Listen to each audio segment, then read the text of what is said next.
sur la colonne. Ah, bien, vous savez que la position africaine est bien connue. Premièrement, nous sommes pour la lutte contre l'impunité.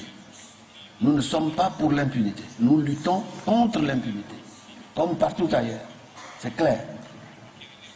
Nous ne sommes même pas contre la Cour criminelle, contre la Cour pénale internationale, puisque cette Cour, il y a 31 pays africains qui sont membres de la Cour. Même maintenant, avec la Tunisie, je crois 32. Et si donc nous quittons la Cour tombe. C'est vous dire que nous ne sommes ni contre la justice, ni contre la Cour. Nous sommes contre la manière dont la justice est rendue. Puisque le procureur qui est là, on dirait qu'il n'y a qu'en Afrique où il y a des problèmes. Il ne condamne que des Africains. Il ne juge que des Africains. Est-ce que ça veut dire que rien ne se passe ailleurs dans le monde? Est-ce que ça veut dire qu'au Pakistan, en Afghanistan, à Gaza, en Tchétchénie, il n'y a rien? Il n'y a qu'en Afrique où il y a des problèmes? Pourquoi il n'y a personne d'autre de juger que des Africains? C'est la question que l'on se pose. Il y a eu des problèmes en Sri Lanka. Il n'a pu rien faire. Il n'a même pas osé. Il y a eu des problèmes à Gaza, comme vous le savez. Il n'a plus rien fait. Il y a même les situations, comme l'a rappelé le président, les situations qui se passent en Irak, où sur la base d'un mensonge, on est arrivé en Irak et il y a eu, je crois, 1,5 million de morts. C'est rien. Rien ne se passe.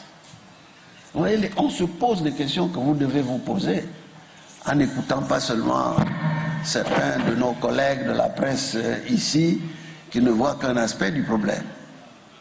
Permettez-moi de vous dire que je me suis rendu aux États-Unis. Et là-bas, tout le monde, les Américains me demandaient pourquoi vous ne respectez pas la Cour internationale de justice. J'ai dit, venant de vous, Américains, vous avez refusé de faire partie de la Cour criminelle internationale. Vous avez dit, nous, Américains, on est au-dessus de la loi internationale. Et vous avez même dit, aucun Américain ne doit être jugé en dehors du territoire américain. C'est clair. Si donc moi j'ai dit un jour, aucun Africain ne doit être jugé en dehors du territoire africain, est-ce que j'ai dit quelque chose qui est différent de ce que vous dites? Pourquoi, au lieu d'encourager le gouvernement américain à être membre de la Cour internationale de justice, vous êtes en train de nous dire, nous ne respectons pas la Cour internationale de justice? Je crois qu'il faut vous poser toutes ces questions pour que nos camarades qui sont là, qui ne sont pas méchants, mais qui ne voient qu'un aspect de ce qui se passe, qui regardent l'Afrique avec des lunettes, comprennent qu'il y a des problèmes. Je voudrais vous rappeler, messieurs, qu'il y a 3 tribunaux internationaux qui ont été créés avant la Cour pénale internationale. Un, le tribunal pénal international pour la Yougoslavie.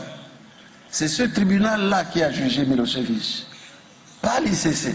C'est ce tribunal qui continue à juger les généraux qui viennent d'être arrêtés. Et ensuite, il y a 2 tribunaux internationaux en Afrique. L'un s'appelle le tribunal international pour le Rwanda. Tous les jours, ils jugent, on condamne. Ça se passe comme toute justice. Vous les voyez à la télévision, comme M. Ocampo, qui est devenu une vedette de la télévision. Vous voyez les juges de la Cour internationale de La Haye, qui tous les jours, depuis plus de 50 ans, jugent. Vous les voyez à la télévision en train de parader. On demande simplement de dire le droit et non pas de faire de la politique. Lui, il fait de la politique. Au point que un de nos présidents a dit hier, Ocampo, it's a joke. It's a joke. Merci.